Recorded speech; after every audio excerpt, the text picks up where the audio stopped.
अस्सलामु अलैकुम वरहमतुल्लाहि वबरकातुहू नहमदुहु व नुसल्ली अला रसूलिहिल करीम फअम्मा बअद फ़अऊज़ु बिल्लाहि मिनश शैतानिर रजीम बिस्मिल्लाहिर रहमानिर रहीम। अज़ीज़ान गिरामी, मेरे प्यारे अजीज़ दोस्तों, आज हमारे बयान का उन्वान है भूखा शेर। हज़रत सैयदना दाता गंज बख्श अली हजवेरी रहमतुल्लाह ताला अलैह अल्लाह के पाए के वली गुजरे हैं। आप फरमाते हैं, एक बार मैंने शेख अहमद सरखसी रहमतुल्लाह ताला अलैह से आपकी तौबा का सबब पूछा। ये भी अल्लाह के वली गुजरे हैं, ये अल्लाह के वली हुए हैं। एक वली दूसरे वली से उसकी तौबा का सबब पूछ रहा है। एक वली वो होता है कि जो माँ की पेट से पैदा होता है, वो पैदाइशी वली होता है। एक वली वो होता है कि जो अल्लाह ताला की अहकाम को पूरा करते हुए सच्ची तौबा करके अल्लाह के अहकाम को पूरा करे तो अल्लाह ताला उसे वलायत का रुतबा अता फरमाता है। तो आपसे पूछ रहे हैं कि आपकी तौबा का सबब क्या बना? तो हजरत शेख अहमद हमादी सरखसी रहमतुल्लाह ताला अलैह फरमाते हैं कि एक बार मैं अपने ऊँटों के साथ जंगल की तरफ जा रहा था।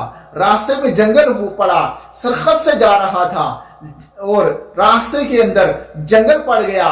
उस जंगल के अंदर मैंने देखा कि एक भूखा शेर आ रहा है। उस शेर ने आते ही मेरे ऊँट को जख्मी कर दिया और गिरा दिया और खुद एक टीले पर चढ़कर बैठ गया और वहां पर बैठकर उसने नदा लगानी शुरू कर दी, आवाजें निकालनी शुरू कर दी, डकारना शुरू कर दिया। उसकी डकार सुनते ही बहुत सारे दरिंदे जमा हो गए, बहुत सारे जानवर जमा हो गए। जो खूंखार जानवर थे वो आ गए। अब वो नीचे उतरा और नीचे उतरने के बाद उसने क्या किया, उस जख्मी ऊंट को चीर फाड़ दिया और फिर खुद टीले पर चढ़कर बैठ गया। और जितने भी वो आए हुए थे जमाशुदा दरिंदे थे वो उस ऊंट पर टूट पड़े। पेट भरकर खाने के बाद वो जाने लगे, वो चले गए और फिर वो नीचे उतरा। शेर नीचे उतरकर जब खाने के लिए आगे बढ़ा तो देखता है कि एक लूमड़ी आ रही है, लंगड़ी लूमड़ी आ रही है। वो पीछे हट गया, अपनी जगह पर जाकर बैठ गया और फिर लूमड़ी ने खाना खाया। लूमड़ी ने जो खाना था खाकर चली गई। शेर नीचे उतरा, उसने बचे कुचे खाने में से, बचे कुचे ऊंट में से, बचे कुचे गोश्त में से थोड़ा सा खाया और खाने के बाद वो जब जाने लगा तो ये सारा मंजर मैं बैठकर दूर से देख रहा था, ये सारा वाकया मैं अपनी आंखों से देख रहा था। तो फरमाते हैं फिर क्या हुआ, ऊंट मेरी तरफ पलटा, मेरी तरफ देखकर अपनी जबान से बोला, कहने लगा, ए अहमद, एक लुकमा इस्हार कर देना, ये तो कुत्तों का काम है। मर्दाने हक जो हैं, हक की राह पर मर्द जो होते हैं वो तो अपनी जान भी निसार कर दिया करते हैं। हजरत शेख अहमद हमादी सरखसी रहमतुल्लाह ताला अलैह फरमाते हैं कि इस अजीबो गरीब, इस अनोखे वाक़े से मैं इतना मुतासिर हुआ कि मैंने उसी वक़्त अपने सारे गुनाहों से तौबा कर ली और अल्लाह ताला के कामों में लग गया, इबादत और रियाजत में लग गया। अल्लाह अज़्ज़ा वजल की उन पर रहमत हो और उनके सदके हमारी बेहिसाब मग़फ़िरत हो। मेरे प्यारे और मुहतरम अजीज साथियों, देखा आपने कि भूखे शेर ने अपना शिकार दूसरे जानवरों पर इस्हार कर दिया। शिकार खुद किया, दूसरों को खिलाकर उसके बाद फिर खाया। तो ये उसने हमें बताया है कि ये इस तरह इस्हार किया करते हैं। उसने इस्हार की बेहतरीन मिसाल कायम कर दी। अल्लाह अज़्ज़ा वजल की अता से उसने कितनी ज़बरदस्त हमें नसीहत की। यानी इस वाक़े के बाद, खाने के बाद, इस्हार करने के बाद कितनी प्यारी नसीहत भी कर दी कि ये एक लुकमा तो कुत्ते भी जो है वो इस्हार कर दिया करते हैं। जो मर्द है, जो अल्लाह ताला के बंदे हैं, वो तो जान भी कुर्बान कर दिया करते हैं।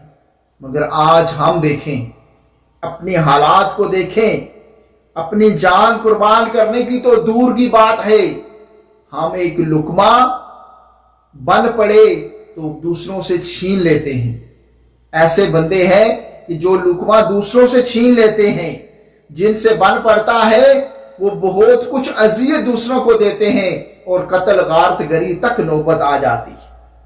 میرے پیارے اور محترم عزیز ساتھیوں، ڈھیروں غذائیں موجود ہونے کے بعد بھی ہم اکٹھا کرتے رہتے ہیں، مال غذائیں اکٹھی کریں گے، مال اکٹھا کریں گے، تو روایتوں میں آتا ہے کہ صرف ذی روح ایسے تین ہیں، یعنی تین ایسے ہیں، ایسی روحیں ہیں کہ جو مال کو اکٹھا کرتی ہیں۔ ایک ہم جیسے، مجھ جیسے گناہگار انسان مال کو اکٹھا کرتے ہیں۔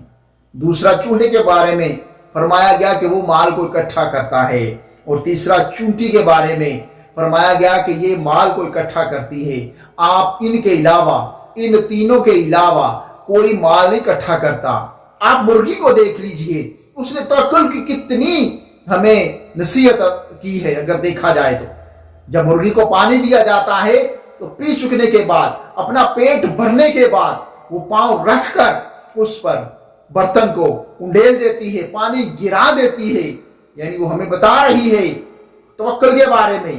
وہ خاموش مبلغہ ہمیں یہ نصیحت کر رہی ہے کہ جس اللہ پاک نے مجھے ابھی پلایا ہے، وہ دوبارہ پیاس لگنے پر وہ ضرور مجھے عطا کرے گا۔ تو یہ دیکھ لیجئے پیارے اور محترم عزیز ساتھیوں کہ اللہ تبارک و تعالیٰ نے اس مرغی کی خدمت کے لیے انسان کو یہ ڈیوٹی سونپ دی ہے۔